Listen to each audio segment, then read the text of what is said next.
Buenas noches, soy Daniel Villasís, soy de la Universidad Tecnológica Quinoxia, carrera de gastronomía. Voy a hablar sobre los espesantes.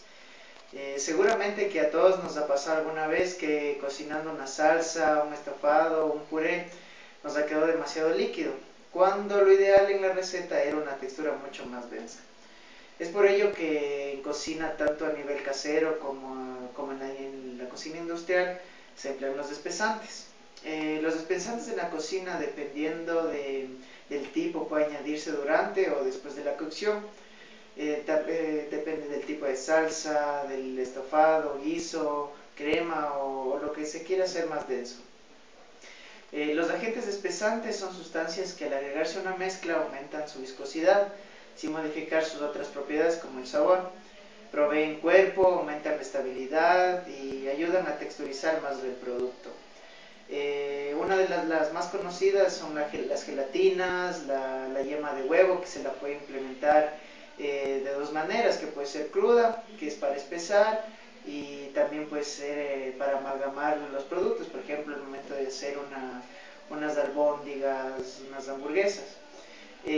También se lo puede ir ligando con dos elementos que por naturaleza no se mezclan, como el agua y el aceite.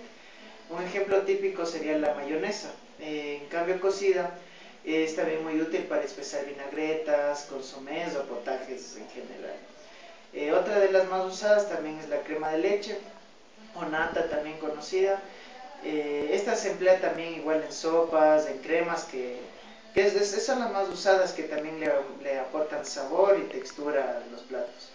En nuestro país también una de las que más se usa también puede ser la sangre, también, y de ahí la más conocida, que es del roux, que es la mezcla entre harina y mantequilla, que al momento de cocinarlo un poco mezclados y agregando un líquido se puede espesar, y es uno de los más usados. Lo que tiene que ver también con lo de cocina molecular, que fue creado por Ferran Adrià. Hay, por ejemplo, el agar-agar, el kusum. El agar-agar es una gelatina de origen vegetal que también sirve como espesante, aunque no debe hervir en el preparado que quieras hacer o espesar, ya que la capacidad de dar consistencia se pierde y se tendría que esperar que la salsa o crema se vuelva a enfriar para volverla a espesar.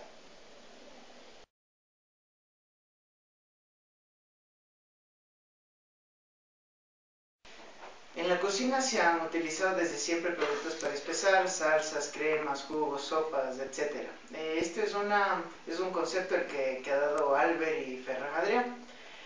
Los almidones, las féculas, la harina son los espesantes que se han empleado tradicionalmente, con el inconveniente de que se debe añadir una cantidad notable, que es lo que hablamos anteriormente.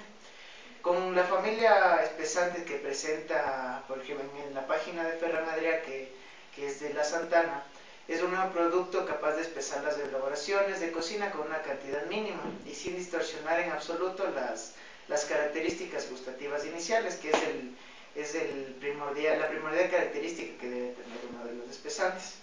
Que, bueno, haciendo un paréntesis, también ese es el problema que se tiene con la maicena, que el momento de mezclarle con un líquido afecta, si es que no se pone una cantidad eh, justa de este producto, se echa a perder y afecta también el sabor.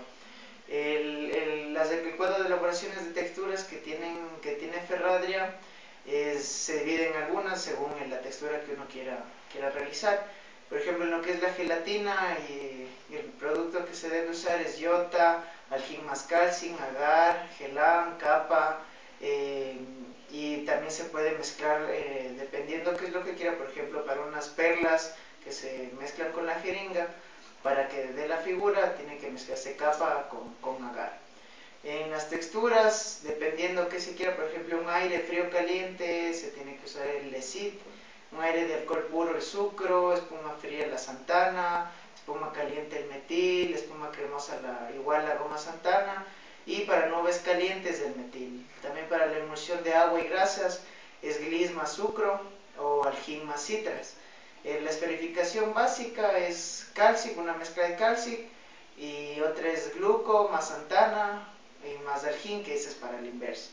Para espesar salsas se puede usar la Santana y la capa. Y también para napar, por ejemplo, un producto con gel blando o una texturización blanda es con la iota. Bueno, esto en general es lo que son los espesantes, más o menos hemos explicado qué productos nomás hay, que son los tradicionales y los modernos, y bueno, muchas gracias.